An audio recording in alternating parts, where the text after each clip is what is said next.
Righty people, कैसे हैं आप सब। ईथर रिकॉर्डिंग स्टूडियोज के यूट्यूब चैनल पे आपका फिर से स्वागत है। और इस वीडियो में मैं सोच रहा था कि किस चीज़ पे डिस्कशन किया जाए, किस चीज़ की आपको नॉलेज दी जाए।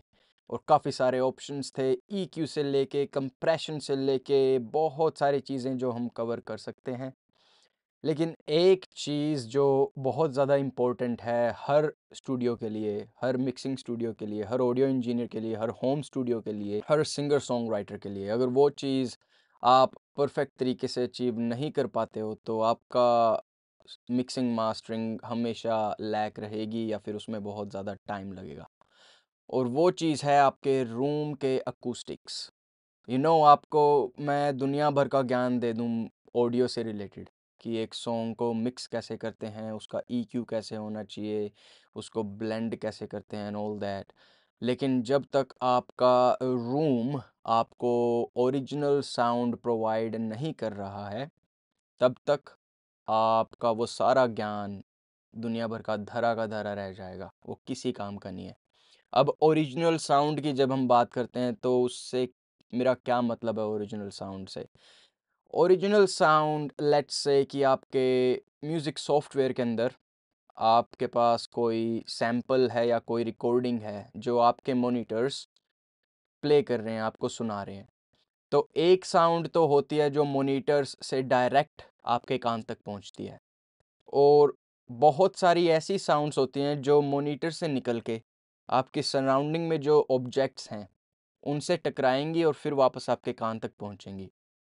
तो ये जो चीज़ें हैं आपके एनवायरनमेंट में, उनका टेक्सचर कि वो किस चीज़ से बनी है, वो लकड़ी से बनी है, मार्बल से बनी है, या फिर मिरर ग्लास से बनी है, ये सारी चीज़ें अपनी एक प्रॉपर्टी ऐड कर देती हैं साउंड के अंदर। फॉर एग्ज़ाम्पल, आपके मॉनिटर से एक वोकल परफॉर्मेंस बाहर आई, रिलीज़ हुई, वो आपके एनवायरनमेंट में आई और वो टकराई आपके मिरर से, ग्लास से, विंडो ग्लास है लेट्स से आपके लेफ़्ट साइड में, वो उससे टकराई। और जैसे ही वो उससे टकराई, उसके जो हाई फ्रीक्वेंसीज़ थी, वो और एनहांस हो जाएँगी।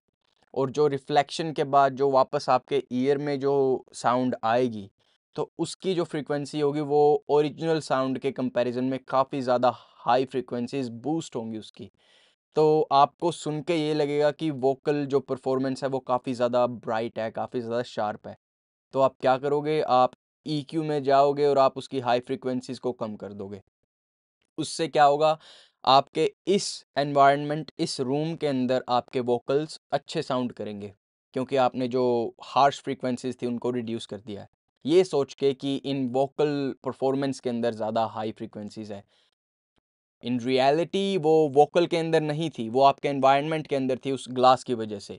तो आपने जब जैसे ही उसको रिड्यूस किया, क्या हुआ, जैसे आप उस साउंड को, उस वोकल परफॉर्मेंस को स्टूडियो से बाहर लेके जाते हो, गाड़ी के अंदर सुनते हो, कहीं और सुनते हो, आपको लगता है यार ये क्लैरिटी मिसिंग है इसकी, हाई एंड मिसिंग है इसका। क्यों? स्टूडियो में तो इतना अच्छा साउंड कर रहा था। जिसकी वजह से वो बैक एंड फोर्थ काफ़ी ज़्यादा home recording studio engineers jump करते रहते हैं कि वो कहीं सुनेंगे उसको किसी डिवाइस पे, वो कैसा बजेगा, फिर वापस स्टूडियो में आएंगे, उसको फिर थोड़ा ट्विक करेंगे, फिर वापस लेके जाएंगे।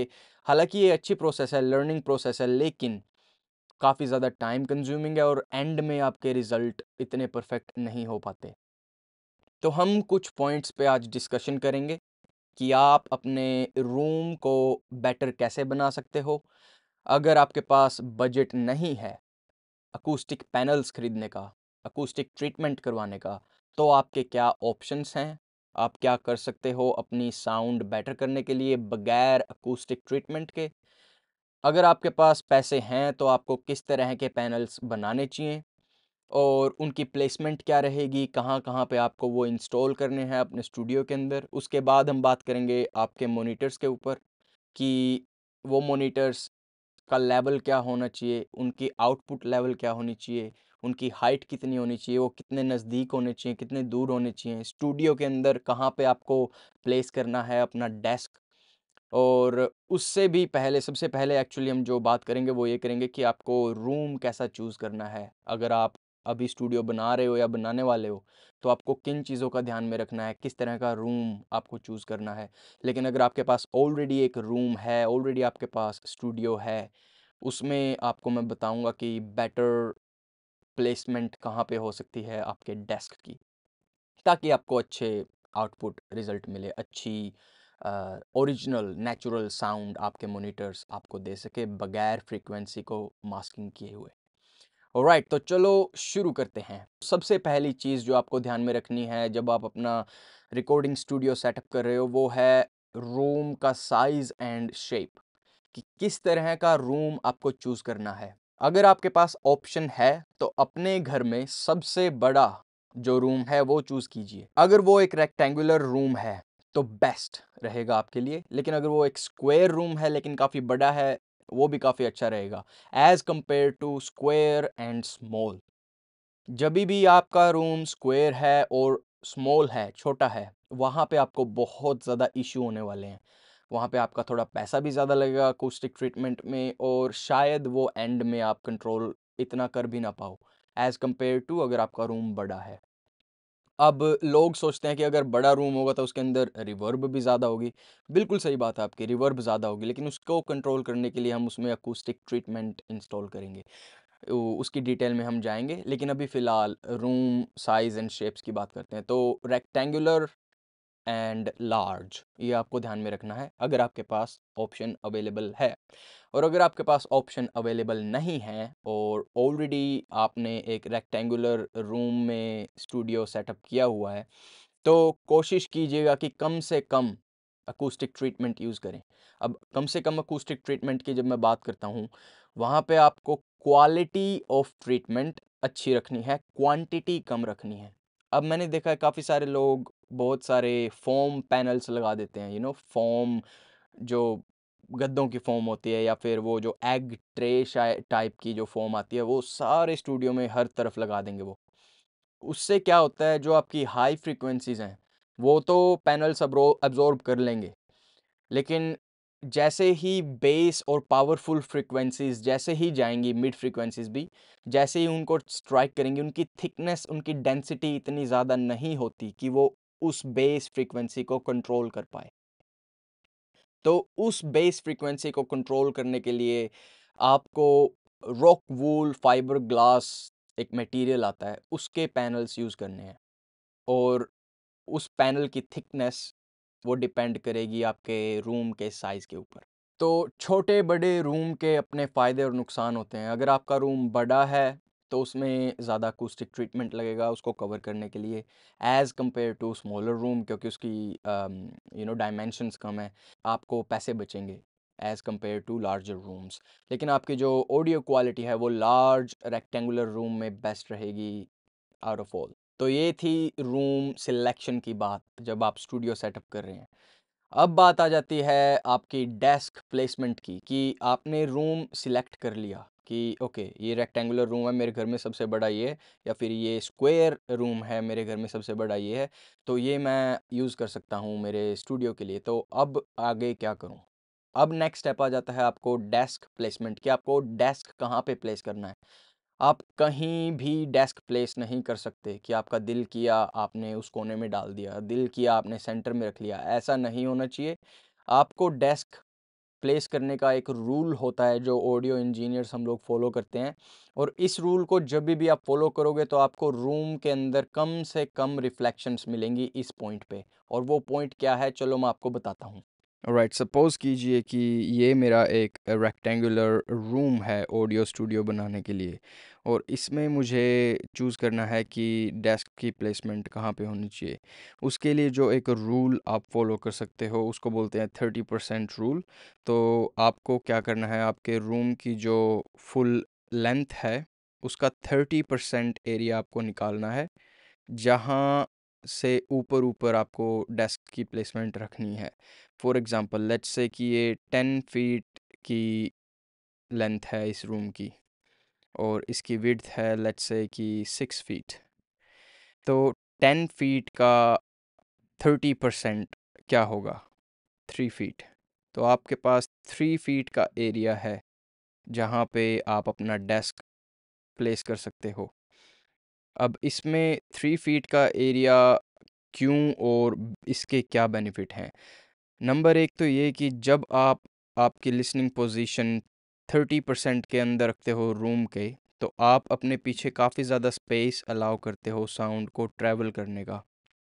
ताकि जब साउंड यहाँ मॉनिटर से निकली, उसने ट्रैवल किया, यहाँ स्ट्राइक हुई, इतने वो आपके वापस ईयर्स तक पहुँचे, उसकी इंटेंसिटी बहुत ज़्यादा या तो लो हो चुकी हो या फिर ऑलमोस्ट साउंड डेड हो चुकी हो। ये आपका एक 30% रूल फॉलो करने का बेनिफिट रहता है। नंबर 2, अब आपको 30% तो पता चल गया है कि 10 फुट का 30% होता है 3 फीट, और इस 3 फीट के अंदर अंदर मुझे मेरा डेस्क भी प्लेस करना है और लिसनिंग पोजीशन भी ढूंढनी है। लेकिन ये कैसे पता करें कि वो यहाँ सेंटर में होना चाहिए या राइट होना चाहिए या लेफ़्ट होना चाहिए? आपके लिए सबसे ज़्यादा बेस्ट यही रहेगा कि आप यहाँ से डिस्टेंस मेजर कीजिए, यहाँ से डिस्टेंस मेजर कीजिए। तो 6 फीट इसकी टोटल चौड़ाई है, इसका सेंटर होगा 3 फीट। सो 3 फीट पे आपका सेंटर में यहाँ चेयर होनी चाहिए लिसनिंग पोजीशन की। ऐसा क्यों? आप इसको साइड में क्यों नहीं कर सकते? वो इसलिए क्योंकि अगर आप ज़्यादा इस वॉल के नज़दीक हो जाओगे तो बेस बिल्डअप होगा राइट साइड के मॉनिटर में, और लेफ़्ट साइड का मॉनिटर काफ़ी ज़्यादा दूर होगा इस वॉल से। तो जिसकी वजह से यहाँ स्पेस ज़्यादा हो जाएगा, यहाँ कम हो जाएगा, बेस बिल्डअप होना स्टार्ट हो जाएगा और आपको एग्जैक्ट क्लियर फ्रीक्वेंसीज़ नहीं सुनेंगी अपने मॉनिटर से। सपोज़ कीजिए आपके पास ये रेक्टेंगुलर रूम है और आपके मॉनिटर्स यहाँ पर रखे हुए हैं जिनका फेस आपकी तरफ है इधर। अब आपने ये कैसे डिसाइड किया कि इस वॉल के अगेंस्ट ही आपका डेस्क होगा? आप यहाँ पर इस वॉल के अगेंस्ट भी तो डेस्क रख सकते हो। यहाँ पर डेस्क आप रख सकते हो जिसके मॉनिटर यहाँ हों, आपकी सीटिंग पोजीशन यहाँ हो। आपने यहाँ इस फेस में क्यों चूज़ किया इस साइड में बजाय कि इस साइड में? वेल अगेन, कि जब आप इस तरह से अपने मॉनिटर प्लेस करोगे, आपके पीछे का जो स्पेस होगा वो कम होगा, वॉल नज़दीक होगी, जिससे स्टैंडिंग फ्रीक्वेंसीज क्रिएट होंगी, बेस ज़्यादा क्रिएट होगा। इस लेंथ का आपके मॉनिटर्स को कोई फ़ायदा नहीं पहुंचेगा अगर आपके मॉनिटर्स इस डायरेक्शन में प्लेस्ड हैं। तो सबसे ज़्यादा बेनिफिशियल रेक्टेंगुलर रूम की लेंथ वाली साइड को यूज़ करने का तभी मिलेगा जब आपके मॉनिटर्स लंबाई वाली साइड की तरफ उनका फेस हो, और इसीलिए मैं बोल रहा हूँ अगर रेक्टेंगुलर रूम आपके पास अवेलेबल है तो बेस्ट ऑप्शन रहेगा। स्क्वायर रूम में हमें ये वाला बेनिफिट नहीं मिल पाता है। तो अब जब आपको पता चल गया है कि आपको कहाँ पे अपना डेस्क प्लेस करना है रूम के अंदर, इसके बाद हम बात करते हैं monitor placement and monitor loudness की। मॉनिटर प्लेसमेंट, आपको मॉनिटर किस तरह से प्लेस करने हैं ताकि आपको बेस्ट साउंड अचीव हो। इसके लिए आपको अंडरस्टैंड करना होगा कि जो स्टूडियो मॉनिटर्स होते हैं वो आपके नॉर्मल स्पीकर्स से काफ़ी ज़्यादा अलग होते हैं। ये स्टूडियो मॉनिटर्स का फंक्शन ये नहीं होता कि आपको वो लाउड आउटपुट प्रोवाइड करें। उनका फंक्शन ये होता है कि वो आपको exact stereo field and exact loudness and exact जो फ्रीक्वेंसी रिस्पॉन्स है वो दे। तो अगर आप स्टूडियो मॉनिटर्स को इस तरह से यूज़ करते हैं कि बूस्ट कर दो सब कुछ, मज़े आने दो, बेस चलने दो, no you can't do that, और ऐसा आपको करना भी नहीं चाहिए। स्टूडियो मॉनिटर्स की प्लेसमेंट इंच बाय इंच वो स्टीरियो फील्ड को इफ़ेक्ट करती है। तो अगर आपके स्टूडियो मॉनिटर्स परफेक्ट एंगल पे प्लेस नहीं है, आपको बहुत ज़्यादा इशू होने वाले हैं स्टीरियो फील्ड से रिलेटेड। तो सबसे पहली चीज़, जो आपके स्टूडियो मॉनिटर्स हैं उनका लेवल आपके ईयर लेवल के बराबर होना चाहिए, ना ही ज़्यादा ऊंचे ना ही ज़्यादा नीचे, क्योंकि ज़्यादा ऊंचे होने पे और ज़्यादा नीचे होने पे जो ट्वीटर, जो छोटा स्पीकर जो होता है मॉनिटर्स के अंदर जिसको ट्वीटर बोलते हैं हम लोग, उससे जो हाई फ्रीक्वेंसीज़ जाती हैं वो काफ़ी ज़्यादा डायरेक्शनल होती हैं, और अगर आप ज़्यादा ऊंचा करोगे वो आपके सर के ऊपर से चली जाएंगी, आपको क्लियरली सुनाई नहीं देंगी हाई फ्रीक्वेंसीज़, और ऐसा ही नीचे करने पे। तो कोशिश कीजिएगा कि जो आपके ट्विटर हैं वो ऑलमोस्ट आपके ईयर लेवल पे हों। तो लेवलिंग के बाद जो हमारी नेक्स्ट चीज़ आती है वो आती है इक्विलेटरल ट्रायंगल। आपको ये मेक श्योर करना है कि आपके जो मॉनिटर्स हैं उन दोनों के बीच का डिफरेंस आपके ईयर से इक्वल होना चाहिए। तो आपके राइट मॉनिटर का डिस्टेंस आपके ईयर से और आपके लेफ्ट मॉनिटर का डिस्टेंस आपके लेफ्ट ईयर से वो इक्वल होना चाहिए उन दोनों के बीच के डिफरेंस के।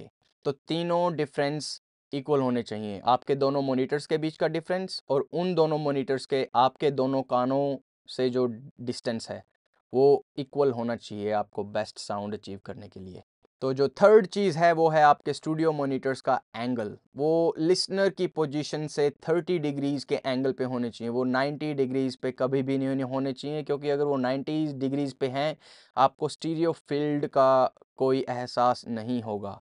जब आप उनको 30 डिग्रीज़ पे रखते हो तो left and the right speaker वो बोथ आपको एक स्पेक्ट्रम देते हैं, लिसनिंग स्पेक्ट्रम, जिसमें आप स्टीरियो फील्ड में सारी चीज़ें एक्चुअली देख सकते हैं। जब मैं बोल रहा हूँ देख सकते हैं, मैं इंस्ट्रूमेंट वाइज बोल रहा हूँ। जैसे आपके वोकल्स डेड सेंटर हैं, किक डेड सेंटर है, स्नेयर डेड सेंटर है, लेकिन राइट साइड से पियानो आ रहा है। अगर आप के मोनिटर्स 90 डिग्रीज पे हैं तो आप इस चीज़ को एनालाइज नहीं कर पाओगे कि कौन सा इंस्ट्रूमेंट कहाँ पर बैठा है आपके मिक्स के अंदर। तो स्टूडियो मॉनिटर्स का एंगल अचीव करने के लिए दो टिप्स हैं जो मैं आपको देना चाहूँगा।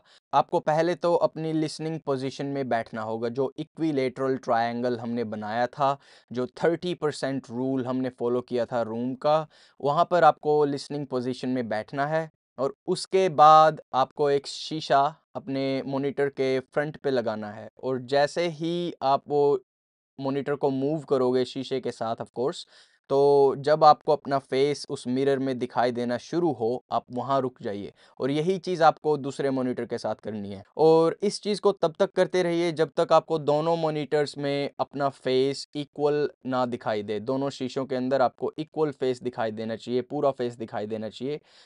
जब आपको दोनों मॉनिटर्स में, दोनों मिरर्स में पूरा फेस दिखाई देगा, तब आपका मॉनिटर लिसनिंग पोजीशन के 30 डिग्री एंगल्स पे होगा। और नंबर 2 इसको अचीव करने का जो मेथड है वो है एक ऐप जो आप यूज़ कर सकते हो अपने फ़ोन के अंदर। जो ऐप हम यूज़ करने वाले हैं उसको बोलते हैं KRK ऑडियो टूल्स। आपको यहाँ जाना है ऐप स्टोर में या गूगल प्ले स्टोर में, और वहाँ पे टाइप करना है KRK, और KRK ऑडियो टूल्स सबसे ऊपर आपको दिख जाएगा। उसको डाउनलोड कीजिए। डाउनलोड करने के बाद उसको आपको ओपन करना है।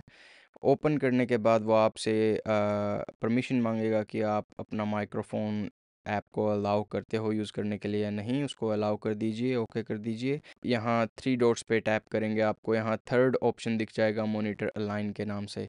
तो जैसे ही आप मॉनिटर अलाइन को टैप करेंगे, आपके सामने ये स्क्रीन आ जाएगी।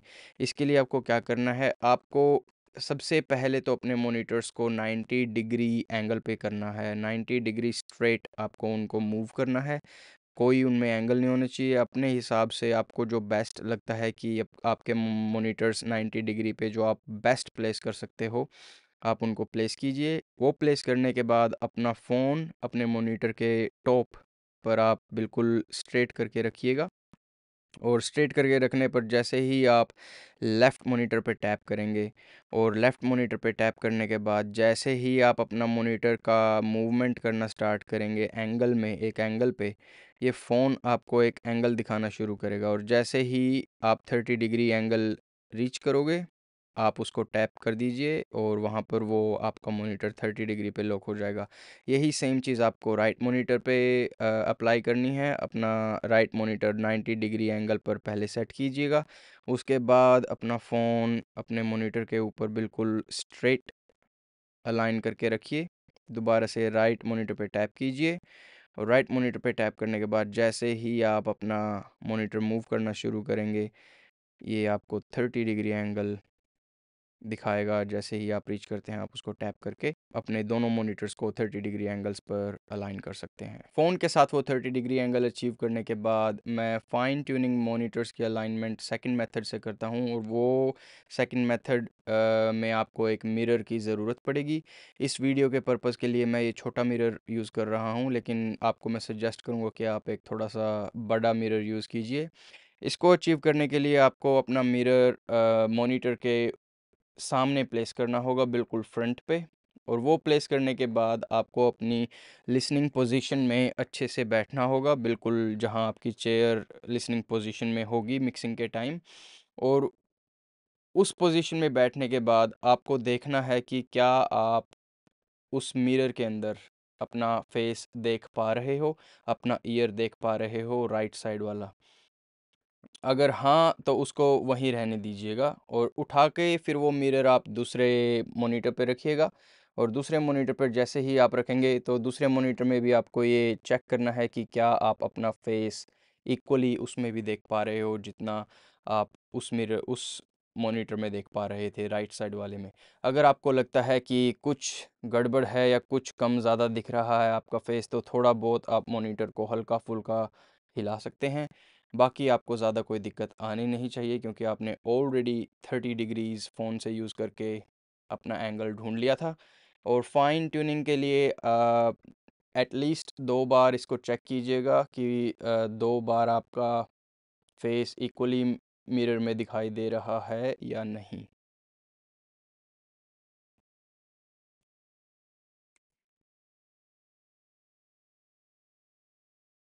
इसके बाद जो नेक्स्ट चीज़ आती है वो ये कि आपके जो मॉनिटर्स हैं वो बैक वॉल से जितना दूर हो सके उतना दूर होना चाहिए। इसीलिए मैं आपको बोल रहा था कि अगर आपके पास एक बड़ा रूम है, रेक्टेंगुलर रूम है, वो काफ़ी ज़्यादा बेनिफिशियल होगा।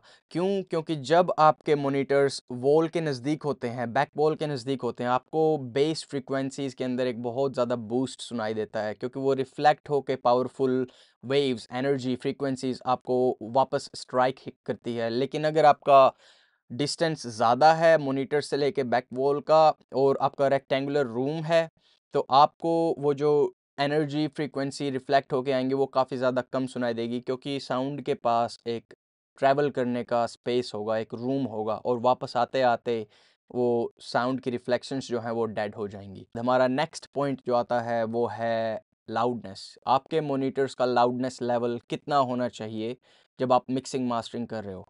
अगर आपके मॉनिटर्स ज़्यादा लाउड हैं, कम लाउड हैं, तो वो फ्रीक्वेंसी रिस्पॉन्स को उस तरह से नहीं रिप्रेजेंट कर पाएंगे जिस तरह से आप सुनना चाहते हैं, क्लियर एग्जैक्ट लेवल। ज़्यादा लाउड होने पे कुछ फ्रीक्वेंसीज हमारे ह्यूमन ईयर्स को ज़्यादा शार्प परसीव होती हैं, और ज़्यादा लो पे कुछ फ्रीक्वेंसीज ज़्यादा लो परसीव होती हैं। तो एक मॉडरेट लेवल होना चाहिए मिक्सिंग का। अब वो लेवल क्या है? अगर आपका रूम है छोटा, तो आपका जो साउंड प्रेशर लेवल है आपकी लिसनिंग पोजीशन पे वो होना चाहिए -70। अगर आपका रूम है काफ़ी बड़ा, तो आप उस लेवल को -85 SPL तक लेके जा सकते हो, साउंड प्रेशर लेवल को। अब उस लेवल को सेट कैसे करते हैं, चलिए मैं आपको बताता हूँ। राइट, सो आपको अपनी लिसनिंग पोजीशन पर SPL सेट करने के लिए एक और ऐप डाउनलोड करनी पड़ेगी। तो आप ऐप स्टोर में जाइए या गूगल प्ले स्टोर में, और वहाँ पर टाइप कीजिए डेसिबल एक्स। ये फ्री ऐप है विदाउट एनी चार्जेस। इसको डाउनलोड करके ओपन कीजिए और जो परमिशन ये मांगते हैं वो अलाउ कीजिए। वो अलाउ करने के बाद ये आपको एक रीडिंग दिखानी स्टार्ट करेगा। सेंटर में जो रेड कंटिन्यूस चेंज हो रहा है वो आपका कंटिन्यूस SPL है, जो एवरी सेकंड ये मेजर कर रही है ऐप आपके फ़ोन का माइक्रोफोन यूज़ करके। तो मेक श्योर कि आपके फ़ोन का जो माइक्रोफोन है वो भी अच्छी क्वालिटी का हो और अच्छी कंडीशन में हो, वो उसको कोई चीज़ कवर ना कर रही हो। उसके बाद जो आपका एवरेज SPL है वो दिखा रहा है लेफ़्ट हैंड साइड, और जो मैक्स SPL है वो दिखा रहा है राइट हैंड साइड, जैसा कि आप स्क्रीन पे देख सकते हैं। ये ऐप सेट करने के बाद इसको आप अभी यहीं रखिए, और अगली चीज़ जो हमें सेट करनी है वो है हमारे कंप्यूटर के अंदर हमारा डो सॉफ्टवेयर। तो डो के अंदर आपको एक नया ट्रैक क्रिएट करना होगा। मैं यहाँ लॉजिक प्रो का यूज़ कर रहा हूँ, आप कोई भी सॉफ्टवेयर यूज़ कर सकते हैं। Let that be FL studio, Cubase और प्रो टूल्स। लॉजिक प्रो के अंदर ऑलरेडी एक प्लगइन आता है टेस्ट ऑसिलेटर, जहां से हम पिंक नॉइस जनरेट कर सकते हैं, और पिंक नॉइस ही हमें यूज़ करना है और कोई साउंड हमें यूज़ नहीं करनी SPL को मेजर करने के लिए। तो मेक श्योर कि आपके पास ये प्लगइन हो, और अगर ये प्लगइन नहीं है तो आप इंटरनेट पे जाके पिंक नॉइस की एक वेव फाइल डाउनलोड कर सकते हैं, और उसको एक ऑडियो ट्रैक बना के एक लूप पर आप प्ले कर सकते हैं अपने डो के अंदर। और जब आप इसको सेट कर दें तो मेक श्योर आपके पिंक नॉइस की जो वॉल्यूम है वो इस हिसाब से सेट हो कि आपकी जो मास्टर फेडर पे रीडिंग है वो ऑलमोस्ट ज़ीरो के आसपास पीक कर रही हो, कुछ इस तरह से।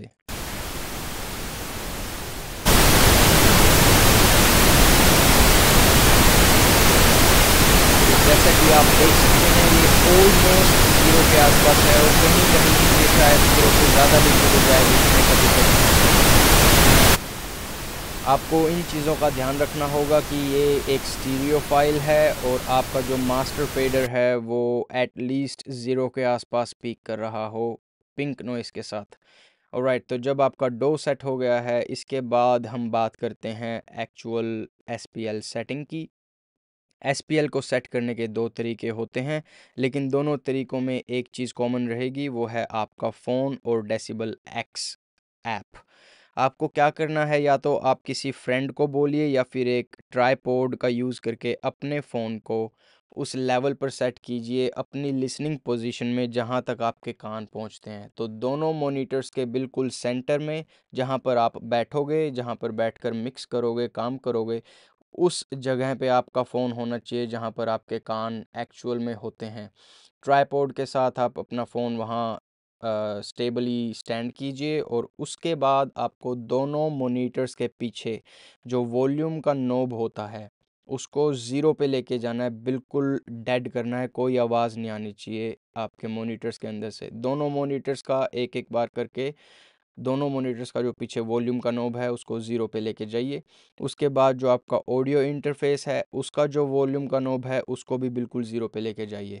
और जब सारी चीज़ें ज़ीरो पे हों, आप अपने डो के अंदर जाइए जो आपका सॉफ्टवेयर है और आप उस फाइल को प्ले कीजिए और मेक श्योर कि आपकी रीडिंग ज़ीरो या ज़ीरो के आसपास दिखा रही हो।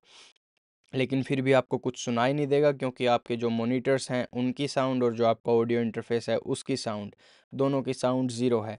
तो पहला तरीका जो मैं आपको बताऊंगा वो है मॉनिटर्स को यूज़ करके अपना एसपीएल सेट करना, जो मेरा प्रेफर्ड मेथड है, जो मैं यूज़ करता हूँ।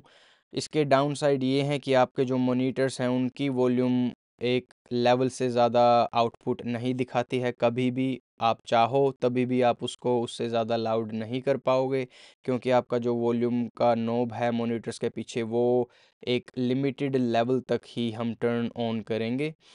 और आपका जो ऑडियो इंटरफेस का नॉब है वॉल्यूम का, वो आपको पूरा क्रैंक करना है ऑल द वे अप। तो इसको करने के लिए आप सबसे पहले अपना जो ऑडियो इंटरफेस का जो नॉब है उसको आप जितना ज़्यादा घुमा सकते हो मैक्सिमम आउटपुट लेवल पर लेके जाइए। लेकिन अभी भी आपको कुछ सुनाई नहीं देगा मैक्सिमम लेवल आउटपुट अपना ऑडियो इंटरफेस का करने के बाद भी, क्योंकि आपके मॉनिटर जो हैं उनकी जो पीछे नॉब है वो अभी भी ज़ीरो पर है। इसके बाद आपको क्या करना है, आपको एक बार फिर से चेक करते हैं, आपका जो डो है उसके अंदर से रीडिंग आनी चाहिए मास्टर लेवल पर ज़ीरो के आसपास। आपका जो ऑडियो इंटरफेस है वो पीक करना चाहिए, उसके अंदर सिग्नल आना चाहिए ज़ीरो के आसपास। लेकिन फिर भी आपको अभी भी कुछ भी सुनाई नहीं देगा क्योंकि आपके जो मॉनिटर्स हैं वो ज़ीरो पे हैं। अब आपको सिर्फ लेफ़्ट मॉनिटर की जो वॉल्यूम है उसको टर्न ऑन करना है डेसिबल एक्स की रीडिंग को देखते हुए।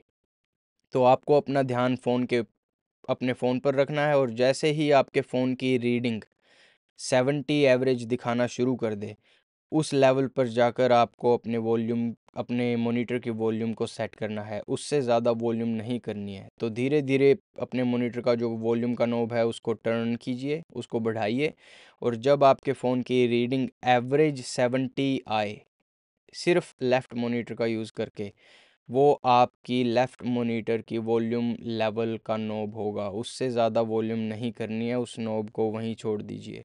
उसके बाद आपको लेफ़्ट मॉनिटर को टर्न ऑफ करना है। रिमेंबर, वॉल्यूम कम नहीं करनी, उसकी पावर को ऑफ करना है।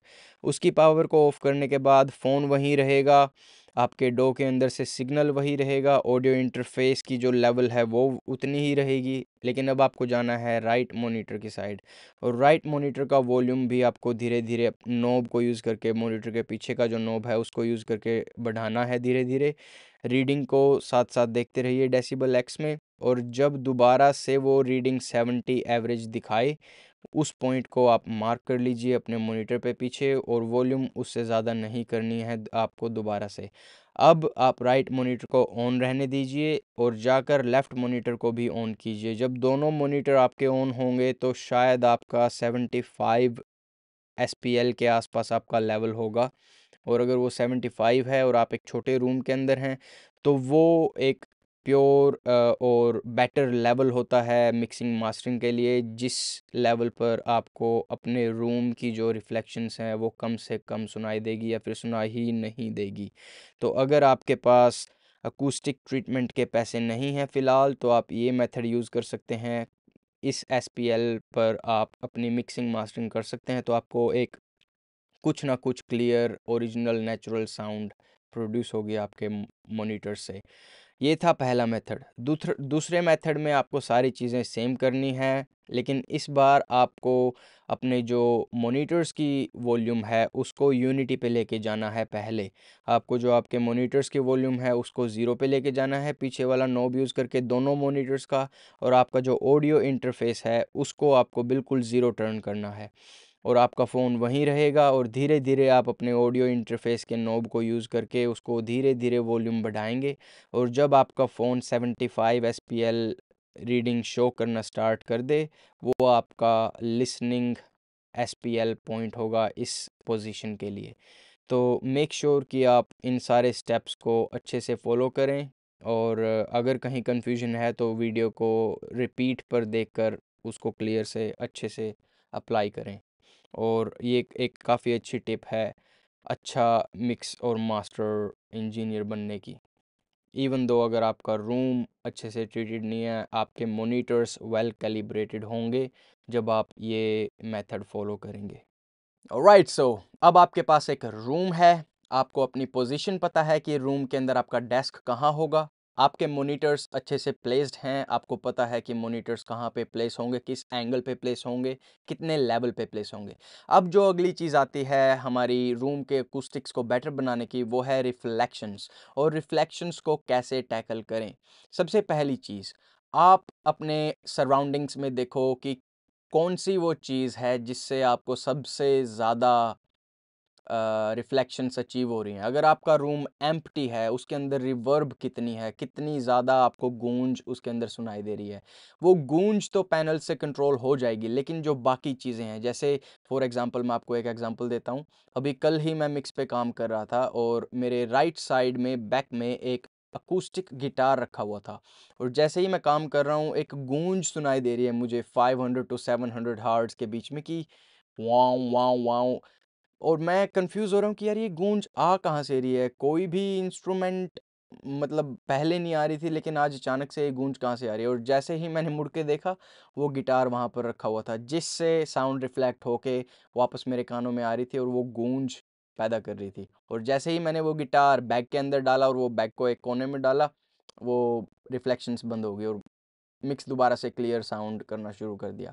तो ये छोटी छोटी चीज़ें कि अगर आपका कोई ग्लास है, कोई मिरर है, वो कहाँ पर रखा है, उसको क्या कोई ऑप्शन है उसको मूव करने का, अगर नहीं है तो उसको कवर करने का क्या कोई ऑप्शन है, इतने आप सेशन में काम कर रहे हो इतने, क्या अगर आपकी ग्लास विंडो है क्या आप कर्टन्स लगा सकते हो, अगर आपकी कोई कबर्ड है जिसके अंदर शीशा रखा हुआ है, क्या आप उसके आगे पिलोज या फिर कोई गद्दा लगा सकते हो जिससे रिफ्लेक्शंस आप तक ना पहुंचे।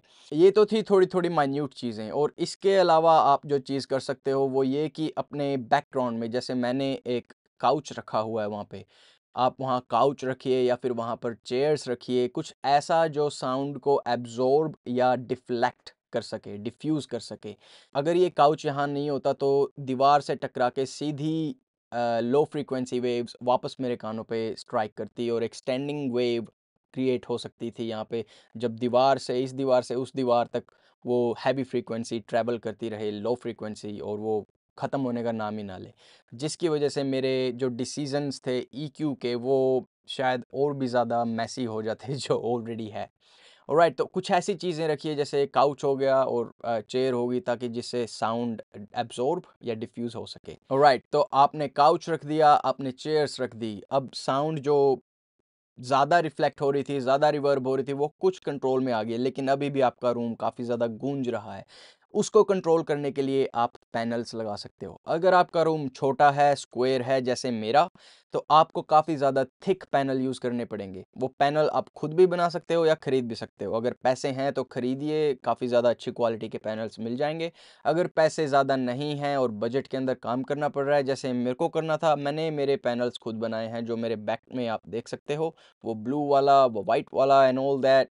अभी मेरे सराउंडिंग्स में 9 पैनल्स हैं on the side walls and I have 4 panels हैं जो ऊपर हैं सीलिंग पे, तो आपको सीलिंग भी कवर करनी है। वेल एनीवेज, पैनल्स की थिकनेस और पैनल्स की प्लेसमेंट ये कम्प्लीटली डिपेंड करती है कि आपके रूम का साइज़ कितना है। अगर आपका रूम छोटा है तो आपको पैनल्स मोटे लगेंगे, थिक पैनल्स की आपको ज़रूरत पड़ेगी। अगर आपका रूम बड़ा है तो थिन पैनल्स भी काम कर जाएंगे। तो इस मेथड को अचीव करने के लिए आपको एक फ्रेंड या फैमिली मेम्बर की ज़रूरत पड़ेगी। तो जब भी आपको इंस्टॉल करना हो, मेक श्योर कि आप के साथ एक और ह्यूमन बीइंग हो जो आपकी इस चीज़ में हेल्प कर सके। और इस मेथड को अचीव करने के लिए आपको अपनी लिसनिंग पोजीशन पर बैठना होगा, अपने मॉनिटर्स अपने सामने, जो इक्विलेटरल ट्रायंगल हमने बनाया था शुरुआत में, उस पोजीशन में आपके मॉनिटर्स होने चाहिए और आपको लिसनिंग पोजीशन में चेयर पे बैठना है। और आप जब चेयर पे बैठते हो, आप अपने फैमिली मेम्बर या फ्रेंड को बोलिए, जो मिरर हमने मॉनिटर प्लेसमेंट के लिए यूज़ किया था, वो मिरर उसको दीजिए और उसको बोलिए कि आपके राइट साइड वाली जो वॉल है, उस वॉल पर वो मिरर चिपकाकर वो धीरे धीरे से उस मिरर को लेफ़्ट टू राइट लेकर जाए, आपकी आई लेवल के पास से, आपकी आंखों के लेवल के पास वो मिरर होना चाहिए, लेकिन दीवार के चिपका हुआ। और उस दीवार पे आपको point A to point B जाना है, एक कोने से दूसरे कोने तक। और दीवार के जिस पॉइंट पे आपको वो मॉनिटर दिखाई दे मिरर के अंदर, वो आपका फर्स्ट रिफ्लेक्शन पॉइंट होगा, जहाँ से आपकी साउंड ट्रैवल करेगी, रिफ्लेक्ट होकर आपके ईयर्स तक आएगी।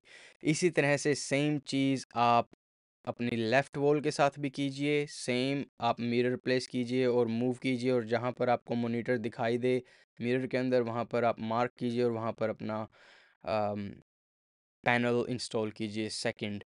और ये दो मेन पॉइंट्स थे जहाँ पर आप ये ट्रिक यूज़ कर सकते हैं मिरर वाली, और आपको एग्जैक्टली पता चल जाएगा कहाँ से आपका साउंड रिफ्लेक्ट करेगी। तो इसके बाद जो बिल्कुल ज़रूरी पॉइंट्स होते हैं स्टूडियो के अंदर जहाँ पैनल इंस्टॉल करना ही करना है, वो है आपका कॉर्नर्स। चारों कॉर्नर्स आपको कवर करने हैं, जितना थिक हो सके उतना थिक पैनल के साथ। और आपको मॉनिटर्स के जो बैक साइड में है वो एरिया कवर करना है, मॉनिटर के फ्रंट साइड में है वो एरिया कवर करना है। इसके बाद आपको फ्लोर पे कारपेट यूज़ करना है, क्योंकि फ्लोर से भी बहुत ज़्यादा रिफ्लेक्शन आती है, बिलीव मी और नॉट। तो ये जो वॉल पर जो पैनल्स लगाए हुए हैं मैंने सीलिंग पर ऊपर, वो 2 इंच मोटे पैनल हैं, लेकिन उनको भी मैं 6 इंच पैनल्स की तरह यूज़ कर रहा हूँ। मेरे मॉनिटर से लेके मेरी सीलिंग्स का जो डिस्टेंस है वो भी काफ़ी ज़्यादा है। तो इसी वजह से जो 2 इंच के पैनल हैं वो एग्जैक्टली मुझे 6 इंच का काम करके दे रहे हैं। आपको एक क्विक फिक्स बताऊं इन सब चीज़ों से एस्केप होने का, इन सारे इश्यूज से, हेडफोन्स यूज़ करना। अगर आप हेडफोन्स यूज़ करोगे मिक्सिंग के टाइम, आप एक अलग एनवायरनमेंट में चले जाओगे, आपको ये जो अकूस्टिक्स की प्रॉब्लम्स आ रही हैं वो नहीं आएंगी। लेकिन अगर ऐसी बात है तो फिर हर मिक्स में हम हेडफोन्स ही क्यों नहीं यूज़ करते, हमारे पास इतने एक्सपेंसिव स्टूडियोज़ क्यों हैं? क्योंकि हेडफोन्स यूज़ करने के अपने डाउन साइड हैं। जब आप एक प्रोफेशनल ऑडियो इंजीनियर हो या फिर होम स्टूडियो में काम कर रहे हो, और अगर आपको सच में ग्रोथ करनी है एज अ इंजीनियर, तो आपको डेली बेसिस पे एटलीस्ट 10 टू 12 आवर्स काम करना पड़ेगा। और अगर आप हेडफोन्स लगा रहे हो कंटिन्यूअस, तो आप कम से कम 4 से 5 घंटे काम काम कर पाओगे, क्योंकि आप जल्दी थक जाते हो, आपका कान जल्दी थक जाता है वो साउंड सुनते सुनते सुनते सुनते। और फिर आपके डिसीजंस जो आपको लेने हैं मिक्सिंग के टाइम पे, वो आप करेक्ट नहीं ले पाते हो। तो जब आप हेडफोन्स यूज़ करते हो तो आपका लेफ़्ट एंड राइट जो स्पीकर है वो एकदम सेपरेटेड है। आपको राइट ईयर में राइट सुनाई दे रहा है, लेफ़्ट ईयर में लेफ़्ट। लेकिन जब आप रियल वर्ल्ड में बाहर होते हो कहीं भी, और आप लेफ़्ट और राइट मॉनिटर्स से जब आउटपुट सुन रहे होते हो, ऐसा कभी भी नहीं होता है कि आपको राइट मॉनिटर, राइट स्पीकर की जो आउटपुट है वो सिर्फ राइट ईयर में जाए। आपका लेफ़्ट ईयर भी कुछ ना कुछ उस मॉनिटर से उठाएगा, और इसी तरह से लेफ़्ट मॉनिटर का। You know what I mean? तो हेडफोन्स आपको सिर्फ लेफ़्ट और राइट का एक अंदाज़ा देंगे, जो स्टीरियो फील्ड है वो प्रॉपर अच्छे से नहीं दिखाएंगे। बजाय कि जब आप मॉनिटर्स में सुनते हो तो आपको लेफ़्ट ईयर से भी आपको एक सुनाई देगा राइट स्पीकर से जो चीज़ बाहर आ रही है। तो आपको पैनिंग करने में, डिसाइड करने में हेल्प करेगी कि कितना पैन करना है, कहाँ पे पैन करना है। जैसे ही आप हेडफोन्स लगाते हो वो आपके कान के बिल्कुल नज़दीक चला जाता है, जिसकी वजह से आपको जो बेस है वो एकदम अच्छा सुनाई देता है हर हेडफोन में। आपको बेस ज़्यादा सुनाई देगा। क्यों? क्योंकि वो आपको एक कान के नज़दीक है और आपको लगता है कि ये बहुत ज़्यादा बेस है। तो शायद आप मिक्स के अंदर वो बेस कम कर दो। ऑलराइट, तो ये थे कुछ टिप्स एंड ट्रिक्स आपके होम स्टूडियो को सेटअप करने में। आई होप ये वीडियो आपको हेल्पफुल लगा और अगले वीडियोस से हम एक्चुअल काम करना शुरू करेंगे। EQs, कंप्रेशन, जो भी आपके डाउट्स हैं कमेंट्स में लिखिए और मैं उस पर वीडियो बनाऊंगा। लेकिन फ़िलहाल के लिए इतना ही। चैनल को सब्सक्राइब कीजिए, नया चैनल है, 1000 सब्सक्राइबर्स रीच करने में मेरी हेल्प कीजिए और आपको मिलते हैं अगले हफ्ते। पीस।